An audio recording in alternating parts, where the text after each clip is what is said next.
Bismillahirrahmanirrahim. Assalamu alaikum learners. Today the topic of the video is Style by M. L. Dalton Pink from the Essays and Literary Criticism section of Modern English Prose by Guy Boss. But before that, please subscribe my channel for more informative videos.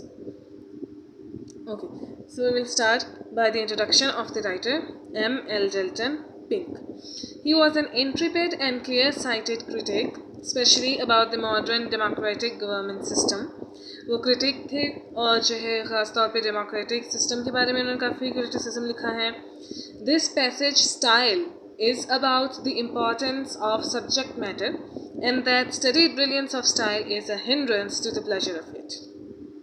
जो style ये passage है इसका असल में क्या motive है जो writers के अंदर बयान करना चाहते हैं वो ये है कि जो असल किसी भी राइटिंग का असल जो उसकी खासियत होती है वो उसका सब्जेक्ट मैटर होता है. यानी कि इम्पोर्टेंस किसको मिलनी चाहिए कि उसका जो असल कंटेंट है उसके अंदर पेश किया गया वो ख़ास है या नहीं, वो जो है वो अहमियत देने के लायक है या नहीं, और जो उसके अलावा उसकी एक्स्ट्रा हिस्ट्री जानना या उसके वर्क के बारे में एक्स्ट्रा क्रिटिसिज्म करना या उसको जो है डिफरेंट उसके बारे में सोर्सेस से पता लगाना उससे कोई फ़ायदा नहीं होता, बल्कि वो उस राइटिंग को एंजॉय करने में हिंड्रेंस साबित होता है और इंसान उसकी असल प्लेजर को हासिल नहीं कर पाता. So this whole passage is about this. Now we will start the summary of the chapter. It starts from these lines. Amidst all the discussion about origins, backgrounds, lines of development, influences, sources, and whatnot, it seems necessary to call attention to one or two elementary facts about literature and art. Writer ये कहते हैं कि जो भी literature लिखा गया है उसका मेन मकसद क्या है, इन्जॉयमेंट, यानी कि उसको इन्जॉय करने के लिए उसको लिखा गया है.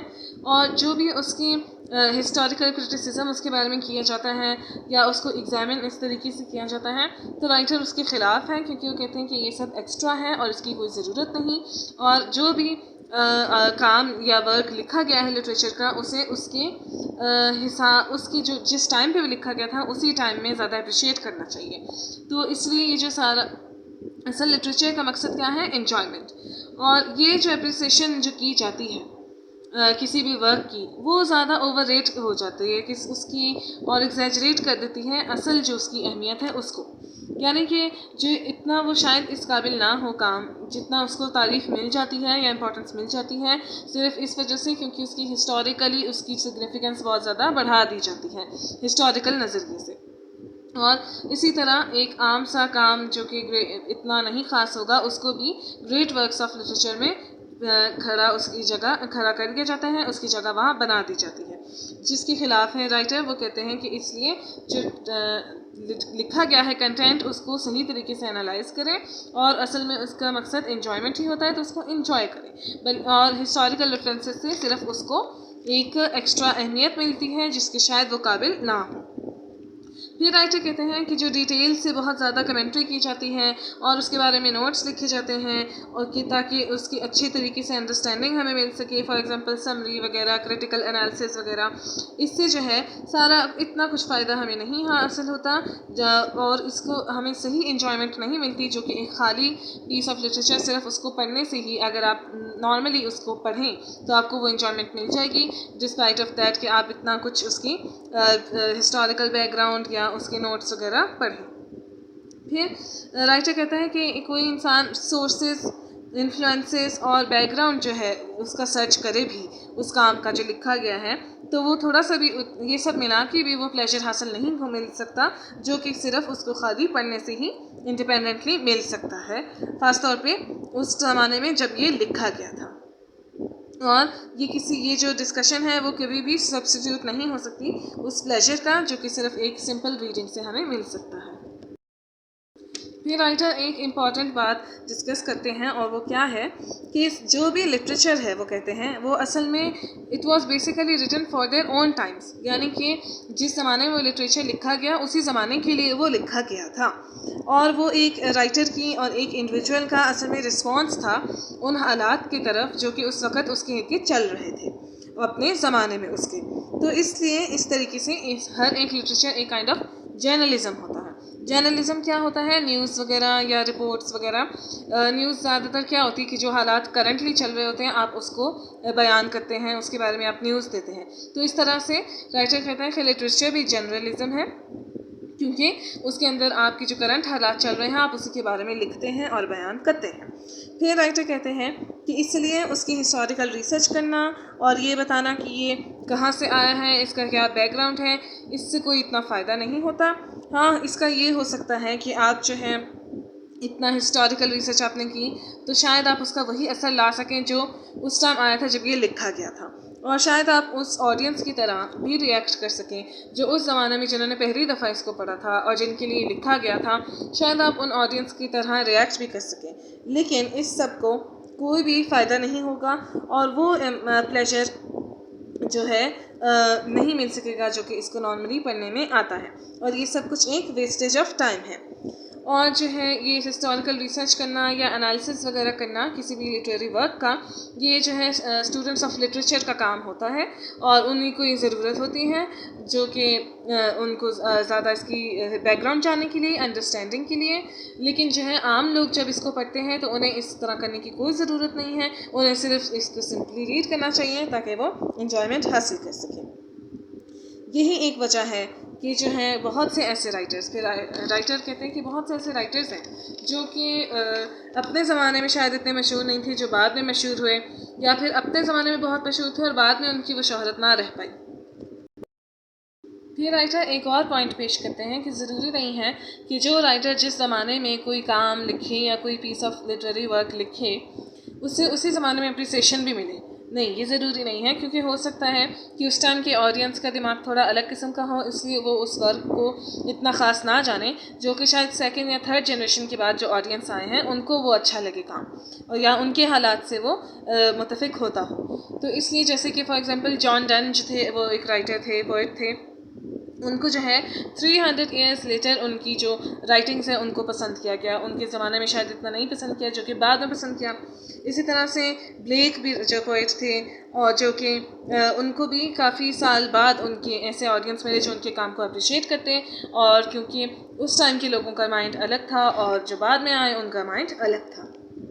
इसीलिए राइटर कहते हैं कि हमें जो है ऑफन जो है वो जो पोइट्स के अंदर इंटरेस्ट होता है वो इस ज़्यादातर एंटीक्वेटेड होता है, यानी कि हिस्टोरिकल होता है। यानी कि जो पोइट्स ऑफ द पास्ट थे उनके अंदर जो हम लोग उनको एप्रिसिएशन देते हैं वो इस वजह से होती है क्योंकि उनको हिस्ट्री में बहुत अच्छा माना जाता है। वो कहता है कि ज़ाहिरी बात है, इसमें कोई शक नहीं कि बहुत से ऐसे राइटर्स हैं जो कि जिनका जो काम लिखा गया है वो हर एक जनरेशन को पसंद आया है, डिफरेंट एराज में वो पसंद किया गया है और उसको अप्रिसिएशन मिली है, इसलिए वो आज तक उसको एक बेहतरीन काम माना जाता है और उसकी परमानेंट वैल्यू है। लेकिन हमें क्या चाहिए कि हम अपने आप को इस नज़रिए के साथ उस पीस ऑफ राइटिंग को पढ़ें कि हम उसकी वाकई में असल अहमियत का अंदाज़ा लगा सकें। मतलब कि अगर वो हिस्ट्री में माना अच्छा जाता है तो ज़रूरी नहीं कि वो हम उसी नज़रिए से उसको पढ़ें कि ये वाकई में अच्छा इसलिए क्योंकि ये हिस्ट्री में अच्छा है। नहीं, अगर वो असल में अच्छा है तो ही आप उसको अच्छा माने। इसलिए राइटर कहते हैं कि we should safeguard ourself against the hypocritical notions and overrating aesthetic appeal even the of the masterpieces of great poets in literature. Another important pitfall जो उन्होंने मेंशन किया है वो ये है कि जब भी हम कोई क्रिटिकल एनालिसिस किसी पीस ऑफ राइटिंग का करते हैं तो हम किस चीज़ों को इम्पोर्टेंस देते हैं। एक तो ये कि उसका हिस्टोरिकल बैकग्राउंड, वो हिस्ट्री में बहुत बड़ा माना जाता है इसलिए हमने उसको इम्पोर्टेंस दी। दूसरा ये कि उसके अंदर जो तरीका लिखने का यूज़ किया गया है यानी स्टाइल, उसको बहुत ज़्यादा इंपॉर्टेंस दी जाती है। जैसे कि अगर उसने राइटर ने बहुत बड़े बड़े यूज़ किए हैं वर्ड्स, उसने स्टाइल बहुत ज़्यादा उसके अंदर डाला है, उसकी जो वोकेबलरी है वो बहुत ज़्यादा ज़बरदस्त है, तो हम ये सब चीज़ें देखकर उसको बहुत अच्छा मानना शुरू कर देते हैं और उस काम को बहुत बेहतरीन मानते हैं, जबकि शायद पता नहीं उसकी असल में इतनी वैल्यू हो या ना हो। और इसी तरह से मैनर को भी इतनी इंपॉर्टेंस मिल जाती है, यानी स्टाइल को जितनी मैटर को मिलनी चाहिए, यानी कि सब्जेक्ट मैटर। इसलिए अगर उसका सब्जेक्ट मैटर असल बात होता है, अगर वो अच्छा है और काबिल तारीफ़ है तो ही उस बात पीस ऑफ राइटिंग को इम्पोर्टेंस मिलनी चाहिए। इसलिए बहुत से राइटर्स ऐसा कर देते हैं कि वो क्वालिटी ऑफ स्टाइल को इम्पोर्टेंस देते हैं, जबकि असल में उनका जो वर्क है उसने अपनी अपील खो दी हुई है। इनफैक्ट कोई भी अगर देखा जाए राइटर कहते हैं तो आज तक जो बहुत ग्रेट राइटर्स मौजूद हैं हमारे दरमियान, उन्होंने कभी भी स्टाइल पे ध्यान नहीं दिया। वो क्या बता रहे हैं, क्या उनका सब्जेक्ट मैटर है, हमेशा वही ग्रेट होता था, इसलिए आज तक वो ग्रेट माने जाते हैं। जो भी उन्होंने कहा वो रियलिटी होती थी, बाकी जो उसके साथ आता था वो खुद ही स्टाइल जो है वो एक एक्सीडेंटल तरीके से आ जाता था। तो इसलिए मैनर और मैटर आपस में मर्ज हो जाते हैं और एक आइडेंटिटी बन जाते हैं, और इसकी वजह से रीडर्स तक हर किस्म के इमोशंस पहुँचते हैं। For example Joy and sorrow और थ्रिल वगैरह जो और एक्साइटमेंट जो राइटर ने खुद लिखते हुए फील किया था वही ऑडियंस तक पहुँचता है। इसलिए सब्जेक्ट मैटर ही हर एक पोइम का या वेस ऑफ राइटिंग का इम्पोर्टेंट होता है, जिसके अंदर ऐसी क्वालिटी होती है कि वो काफ़ी जनरेशन्स तक सर्वाइव कर सके और लोगों को पसंद आ सके। और जो है अगर आपका सब्जेक्ट मैटर नहीं अच्छा होगा और आप सिर्फ स्टाइल अप्लाई कर रहे हैं तो ये इस तरह से होगा कि जैसे डेड बॉडी के ऊपर एम्बावरमेंट करना, और तो इसलिए उसकी कोई अपील नहीं रहती। इसलिए राइटर कहते हैं कि बहुत से ऐसे राइटर्स हैं जिन्होंने जो है बहुत से पैराडॉक्स और सिमिली और बड़ी बड़ी लिटरेरी डिवाइसेस अपने कामों में यूज़ की हैं, लेकिन वो इतने बेहतरीन साबित नहीं होते। जबकि जो ग्रेट राइटर्स हैं फॉर एग्जांपल शेक्सपियर, तो उनकी जो है उन्होंने सब्जेक्ट मैटर बहुत बेहतरीन लिखा और उन्होंने कोई ऐसी सुपरफिशियल चीज़ें यूज़ नहीं की अपनी राइटिंग्स में, और उनको आज वाकई में सराहा जाता है सिर्फ उनकी सब्जेक्ट मैटर की वजह से। तो इसलिए ये राइटर का नज़रिया है कि और इसलिए इस पैसेज का नाम है स्टाइल, यानी कि स्टाइल असल में होता क्या है ये राइटर ने डिस्क्राइब किया है। So this was the topic style. Hope you like my video. Please like का बटन दबाया करें। अगर आपको वीडियो वाकई में अप्रिशिएटिव लगती है तो आप उसको लाइक भी किया करें ज़रूर, और जो है please subscribe my channel, subscribe ज़रूर किया करें, इससे अप्रिसिएशन मिलती है मुझे भी।